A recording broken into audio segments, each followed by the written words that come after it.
Good evening, Richmond County, and welcome to your Thursday edition of Live at 5. I'm Sierra McQueen Fowler, and I'm being joined this evening with Health and Human Services Director, Dr. Tommy Jarrell. Thank you for joining us. Thank you for having me. Good afternoon. Of course, we're going to dive right into a lot of questions that people have been wondering about the COVID-19 vaccine. So which vaccine is being distributed in Richmond County right now, and how is it being distributed? At this time in Richmond County, we're receiving the Moderna vaccine, and 3 providers have received the vaccine, being the Richmond County Health Department, First Health of the Carolinas Richmond, and Goshen Healthcare. Okay. How many people so far in Richmond County have been vaccinated? At this point, prior to today, about 4,000 people in Richmond County had received their first dose of the vaccine. About 600 people in Richmond County have received their second dose of the vaccine, and therefore are considered to having received the complete 2-dose series. And today we're actually administering another 400 doses at our joint venture at First Health between the Health Department and First Health. So after today, we will have completed 4,400 first doses. Wow. So has there been any difficulty with getting more doses than the county had requested? And what's the process been like receiving those vaccines? That's the major challenge with the vaccine has been vaccine distribution. Each county does not know the number of vaccines we'll receive until Thursday night or Friday morning of each week, and those vaccines are received the following Tuesday or Wednesday of each week. So it's very difficult to plan. Mm-hmm. So we began with workers that were considered in the 1A group, which were primarily frontline healthcare workers, were the first group to receive the vaccine. Most of those workers, I think, have been taken care of at this point, have received their first dose, and many of them have already received their second dose. Most of those will complete their second dose within the next couple of weeks. And then we begin working on individuals 75 and over, and about a week later that dropped to 65 and over. And our challenge is there's so many people wanting the vaccine. Right. We're just limited by the number of vaccines we receive each week. Okay. With schools returning to in-person classes, what does it look like for teachers being on that list as far as the trickle-down effect to get a vaccine? At this point, with the state's vaccine priority distribution plan, the 1A group, which were your frontline healthcare workers, have already been taken care of. We're now in group 2, which are 65 and over. The next group will be group 3, which are the essential workers ages 50 and over. Teachers are included in that group along with others. Mm-hmm. We don't know when the state will transition to group 3. We assume it will be in the next couple of weeks when we'll go to group 3, and again that will be those 50 and over. And then after 50 and over, then we will go to group 4, which will be those essential workers under age 50. And it will include teachers among other essential workers in the community. Okay. How long is the individual protected after they get their vaccine? I don't know that answer has been determined at this point. I Okay. think the scientists are still studying that Mm-hmm. for the effect of how long. What they are telling us is once a person who receives the Moderna vaccine, once they receive their second dose, it takes about 7 to 14 days to be fully protected with the vaccine, and the efficacy rate is about 95% for preventing someone from catching COVID. Mm-hmm. But in terms of how long that will protect them, I don't know if that answer has been determined at this point. Okay. As far as the day that they receive their shot, what kind of instructions are you giving the patient as far as like going home to rest or avoiding crowds per usual? When a person on the day that they receive their vaccine, the instructions given to them are to most likely expect they could have some mild discomfort around their injection site. We've had many people to tell us that their arm's been sore for maybe a day or two. There have been some who've had a slight headache for a day or two after. Some have just felt a little tiredness. We haven't had any major reactions reported to us at the health department for anyone who has received the vaccine. And again, between the first dose and second dose prior to today, that's been about 4,600 vaccines provided in Richmond County at this point. Well, that's great. Recently, it seems that both cases of COVID-19 and hospitalizations are on a downward trend. And do you see that trend continuing and to go down? And do you believe that the vaccine is playing a role in that? The trend, I believe, has gone down at this point primarily because we're several weeks past the holiday season, and the modeling had predicted with the Thanksgiving, Christmas, and New Year period when people were likely going to be socializing more and at family gatherings, that we would see the number of positive cases increase, we would see the number of hospitalizations increase, and we would see that followed by an increase in the number of deaths from COVID-related illness. All of those did occur rather drastically throughout the country and including Richmond County. However, in the last week, we have begun to see the number of positive cases decrease. We begin to see the number of active cases decrease.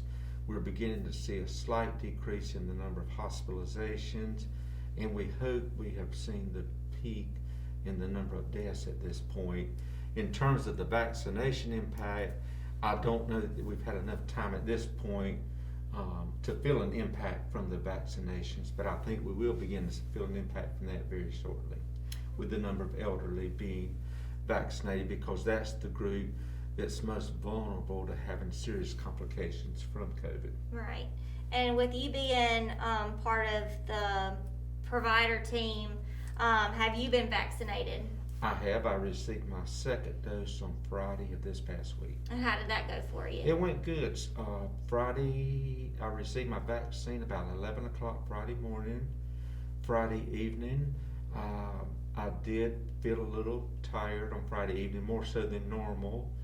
On Saturday, I didn't feel totally normal on Saturday. When I say normal, I was just tired, a little tired than normal. I had a slight headache on Saturday. I did take some Tylenol. Sunday morning, woke up, just felt totally back to normal. Okay, wonderful. We talked about some of the side effects being tiredness and headache and a sore, achy arm. Are there any other potential dangers or side effects that have come about, maybe for certain groups of people not to want to take the vaccine? Like, there's been talks about that could cause infertility, or if it is safe for women that are already pregnant to get the vaccine. For women that are pregnant, obviously they should contact their OB doctor to determine if it's safe for them to take the vaccine or not.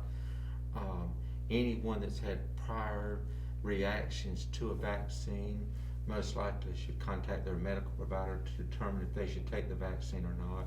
If someone has had another vaccine within the past 14 days, it's not recommended that they take a vaccine. So anyone that has had a reaction in the past is encouraged to think about whether or not they want to take the vaccine.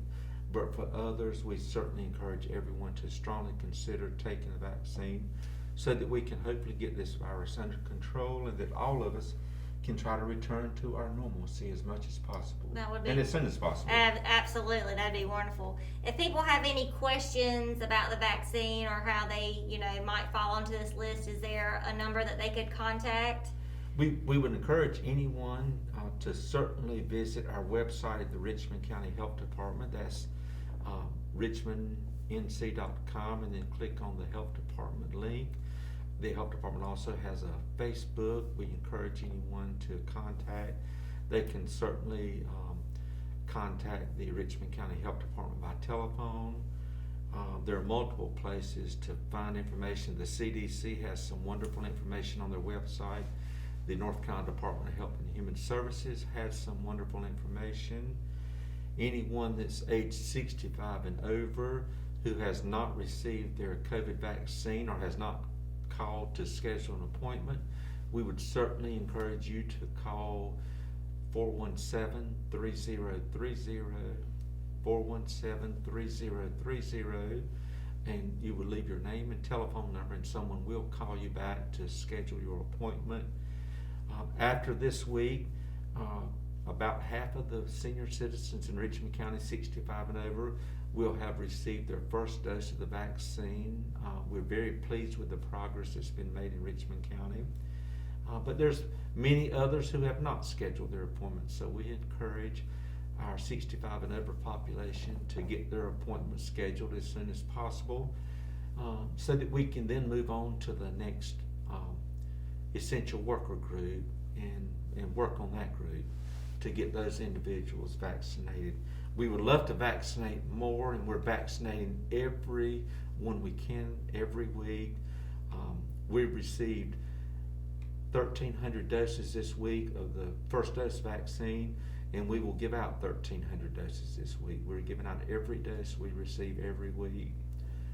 We receive them on Thursday or Friday, and by Wednesday of the following week, our policy is to make sure we've given out every first dose that we receive. And when someone receives their first dose, the week before their second dose is due, the state will send us their second dose so that their second dose will be available when it's time to receive it on that 28th day. That's awesome. Is there anything else that you can think of that we haven't covered today? Again, just call 417-3030 if you would like to schedule your vaccine. We're pleased with the progress that we've made in vaccinating the 65 and over. We know that, or we understand other people need their vaccine, other people want their vaccine. We understand teachers want their vaccine, other essential workers want their vaccine. People under 65 may have other chronic health conditions and want their vaccine, and we want to give those vaccines, but we're required by law to follow the guidance of the state and the U.S. government, and we can only provide vaccine as we're allowed to do so and as it's received. And I promise the citizens of Richmond County, as soon as we can get a vaccine, we will provide it to anyone we're able to provide it to as quickly as possible. Wonderful. Thank you so much being joined today by Health and Human Services Director, Dr. Tommy Jarrell. Thank you so much. Thank you. Stay tuned, folks, as we still have more Live at 5 on the way. It's coming up after the break.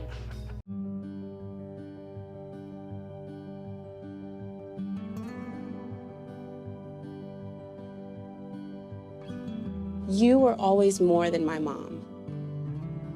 You were my role model, my best friend, and biggest supporter. You filled my days with unconditional love. And you also prepared for the day when you couldn't be here. Because of the woman you were back then, I'm able to be the woman I am now. Your planning made this moment possible. Set your family up for life. Southern Farm Bureau Life Insurance. Your friends for life. JC's in Rockingham has you covered for used appliances, parts, trailers, and storage. We have one of the largest selections of reconditioned washers, dryers, and refrigerators in the Sand Hills, and we offer free delivery to residents inside Richmond County. Come check out our variety of trailers for any hauling job and our storage buildings for the things you need out of the weather or house. We also carry parts and accessories for appliances, trailers, truck beds, and can order the things you need. That's JC's on South Hancock Street in Rockingham. McNair Auto Sales is the place to buy your pre-owned car, truck, or van. To be the best, it takes big selection, friendly staff, and great pricing. We guarantee a no-hassle buying experience, and financing is available right on site. So come see us today. We're located at 1026 East Broad Avenue in Rockingham. And remember, with over 40 years of experience, you know McNair is the name you can trust. At Richmond County Hospice, we strive to provide high-quality care to our patients and their families. Whether it's the incredible hospitality at the Haven House or from the comfort of your own home, you can count on Hospice to be there for you. We also offer monthly grief support groups, and our chaplain will be there to hold your hand in prayer. Through our amazing staff and our volunteers, Hospice has made difficult times easier for our community. Call the number on your screen if you feel that you or your loved one may benefit from our services. Richmond County Hospice. Peace, comfort, dignity. Your Live at 5 weather report is brought to you by Sunset Slush, classic Italian ice located here in downtown Rockingham. Happy Thursday, everybody. Hope you're having a wonderful day so far today. It has been a pretty nice day. I can't complain about it one bit. Temperature's been around the 50s today, and as we look at tonight, we're seeing temperatures drop off just between the high to mid 40s throughout the evening. 6 o'clock, 48 degrees, 10 o'clock, 45. Both will be seeing cloudy skies. So again, that warm blanket effect going on tonight. We have a sunset at 5:51 p.m. and there'll be a third quarter moon phase out tonight as well. Taking a look at the highs and lows tomorrow, much different look for tomorrow as compared to today. Tomorrow we'll be seeing some rain in the area, about a 50% chance. Fayetteville, a high of 56, a low of 35. Rayford, a high of 56, a low of 34. Down in Robeson County, a high of 53 and a low of 37. Laurinburg will be seeing a high of 56 and a low of 35.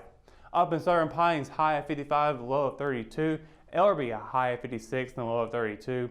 Rockingham and Hamlet will be seeing a high of 56 and a low of 34, with Bentonville, South Carolina seeing a high of 55 and a low of 35. And of course, Cross PD in Waysboro, a high of 57, a low of 32. Now, as we take a look at the 7-day forecast, you will see that 50% chance of rain is only for the afternoon. So as the day goes on, the chances go down all the way to none. High of 56, low of 34. And then Saturday through Monday, we got nothing but partly cloudy skies. Saturday, a high of 55, low of 35. Weekend's looking really nice. Sunday, a little bit cooler. High of 56, low of 30. And then on Monday, we have a high of 57, a low of 42. But the temperatures are looking a lot better after the weekend. So look at Tuesday with mostly cloudy skies, a high of 63 and a low of 44. Then on Wednesday, a high of 56 and a low of 35, with Thursday seeing a high of 47 and a low of 32. We'll be seeing a 30% chance of rain up to a 60% chance in the evening.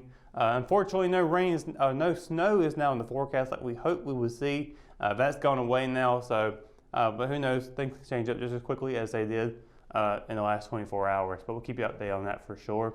But that is going to do it for your Live at 5 weather report and for tonight's edition of Live at 5. For the latest news, sports, and events happening in Richmond County, you can always visit richmondobserver.com, or you can download the free RO app for your mobile devices. For the Live at 5 crew, I'm Russell Parker. Thanks for watching. We'll see you tomorrow. Good night, Richmond County.